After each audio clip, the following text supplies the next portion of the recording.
Hello everyone, my name is Relax and Panic and this is another reaction to Sakurasou no Pet na Kanojo. It's episode 21 and you know what to do as always. If you want to see the reaction itself, just go down into my descriptions, follow the links, replace the parentheses dot pods with real dots and enjoy. Once you've done, feel free to come back here and hear me out about this episode, so see you soon. To those that came back, welcome back. Now that was a rainy episode. It's a bit weird because this week in which I record right now seems to be about rain.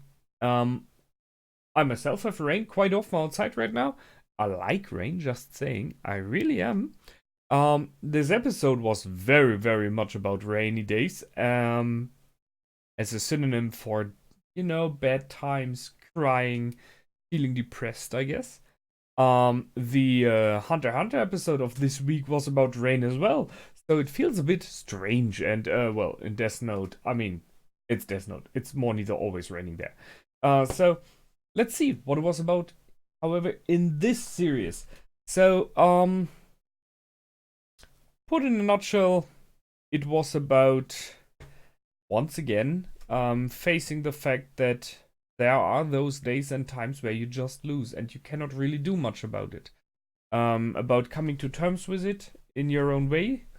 And if I compare it to the episode in the past where stuff went down the drain, for Kanda especially, he faced it way better. Way more grown up, stronger. Yes, he had his down times, no question there. But seriously, compared to this other episode, I think it was more than one. Yeah, you could see that he has matured. He's not happy about it. He was pretty clear about it. He was pissed, and I can completely understand that. But he knows that life goes on. He has to push through that dark time. So, what happened? Right, we have Ayoma struggling, and I was kind of waiting for it. I mean, there was no small thing. That is a major thing, and she put it into words very good.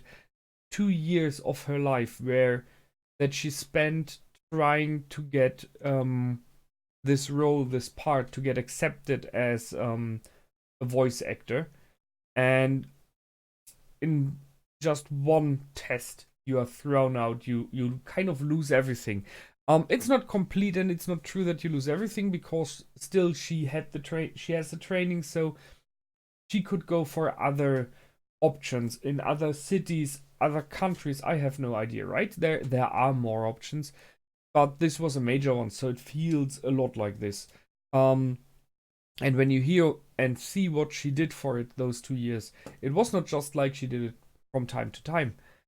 She was so focused on that. She had, in the end, no money. I mean, we've seen it, right? She was nearly falling unconscious because she had not enough to eat, because she used all money that she could earn to pay for those tuitions, for those trainings to be better. And in the end, it was for nothing. At least it felt. It felt to her now. As I already said during the reaction, it never is completely wasted. Those times still form you into who you are, the person that you are. And Aoyama would not be the person that we know and kind of love, right? If she wouldn't have done it. Because this passion and this pointing everything at this goal makes her the person that she is. So determined, so strong and resilient in her very own way. And she formed Kanda as well, as we've seen, and as he told her this episode. Her resolve made him go on even when he had troubles and had doubts. So it is not all for nothing, right? But I can see that when stuff like that happened, it feels like a smack in the face. Like you're getting hit with the broadside of a shovel. Because it just feels unfair. And that is what life can be. It can be unfair because those people that judged her there, they do not know her. They just see this moment. And from their perspective, their viewpoint, They may have made the right choice. There was someone else who was better at voice acting. But they just judge that. They cannot judge the whole person, and I think it's good they can't. So try not to take it personal. Ha ha. When it happens to you, I don't know if you ever had an experience like that. It just feels wrong. As much as human beings as we might be, and as we try to understand that we are part of a society and of a system of a world, in the end we are kind of egomaniacs. Every one of us lives in his or her very own world. We see the world as it is from our perspective. And that is something we cannot change. We try to understand other perspectives and get them in. Persons that are important to us, we cherish, we try to defend them, we try to help them because they are important to us. But still, all is from our viewpoint. And if this center of our viewpoint, which is ourself, is treated unfair, we feel that. So that's what's happening. And those things that can help you out, as we've seen in those episodes, are the cherished persons. Those that you like, that you love. If they can catch you, they can keep you up, they can build you up again. You can do it yourself, but it needs time. And that is what this episode was about. Anna said it very good. It will need time. I like the sentence. You've been running for so long. It's take a breath now. It's okay. Take a breath. It's it's okay. He does as well. I think it's a strange coincidence that this other game is kind of the same, has the same idea, but then I mean, sure, we could guess that there's someone who played unfair. Who knows? But it is a matter of fact that specific inventions and ideas pop up in society in multiple minds at the same time. So it's very likely that there are other persons who had kind of a similar idea. So I can see that. I liked the feedback that was given from Fujisawa-san. The fact that he would have loved to make a demo because he thinks it would have worked, right? He would have loved to at least once play it, which I can see. I mean, he's kind of a gamer there as well. But being honest enough to say, if we would have made a small mistake in such a rhythm game, it would have been utter crap. It would have been completely nonsense. And I like it because that's honest and that's good.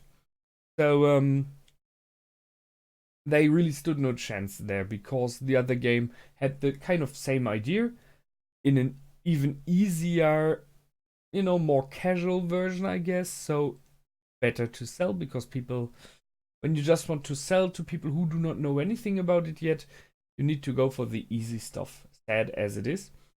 And they had this, as you mentioned, a major enemy, some characters in the background. So there was something already famous that they had in their backhand already to use as catcher for the merchandise in the end.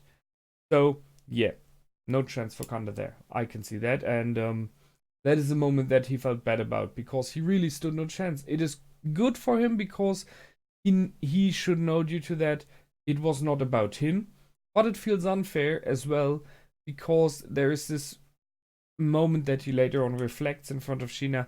You can work whatever you want. It does not matter how hard you work if on the other side there's someone who's either gifted, like Sheena is, or there's someone who just already is famous, or has background informations, or is more experienced. Because if you have a seasoned developer on the other side who knows how it's done and knows all tricks and where to go, he will do it pretty more easily than someone who's a newbie and who works his ass off, but still cannot get it as good as this seasoned producer does. So that's why you have to go on and learn and learn and learn. And somewhere you might have a hit, a chance, you know, a little moment of luck. Hard episode. I like the friendship moments, so they let the both of them sleep because they knew it would not make any difference if they would stay with them there or not. And I think most of them knew it already, at least at halftime, you know, some days ago already. And still, they stood there. And that is something that's a passion, and that's a. I don't know if I would have done that, right? So seeing you need a specific amount of persons to write down on your petition, and you realize halfway you will never get this number, and then it does not matter really very much. But still, they stood there in the rain, which is not the best weather, because they kind of wanted to do it together. I like it. I really like that. It is this bonding moment. It is this creating moments of friendship. I feel really bad for Sheena because she does not completely understand how hard it is and what it means, and that they failed. I think it is a good thing. Because the question is if she. I mean, she had moments of failure as well, you know, not getting emotional contact, not understanding social issues. But this, when it comes to her art and stuff like that, she did not really have a lot before, which changed when she began to draw manga. So she had moments where she was not the perfect one. So maybe it's good for her to realize that there are moments where you cannot do everything as you like. It was unfair towards her, the last sentences from Kanda, no question there, but he was just so angry, right? And yeah, sure, they ask for her. I mean, what else to say? Yeah, I'm looking forward to where this is going now. So we have we failed this target. They were not able to get the numbers in. They still have some, as it seems, from Misaki, some other things they are thinking about. And Sheena has left the building because she feels like this is the best way to defend the Sakurasou. I don't think it will do. Unless, and that is an option I might see, that she is saying she will leave the university completely. That might be a pressure towards them, but I'm not sure. I'm waiting for her picture to see what it is about. I mean, we had a dark blue as a color there. I have no idea. And I hope that Kanda makes up again with her because Ali kind of screwed that, right? I see why, but he really should apologize. That's it from me this time. As always, feel free to comment, like, and subscribe. My name is Relax and Panic. Goodbye and out.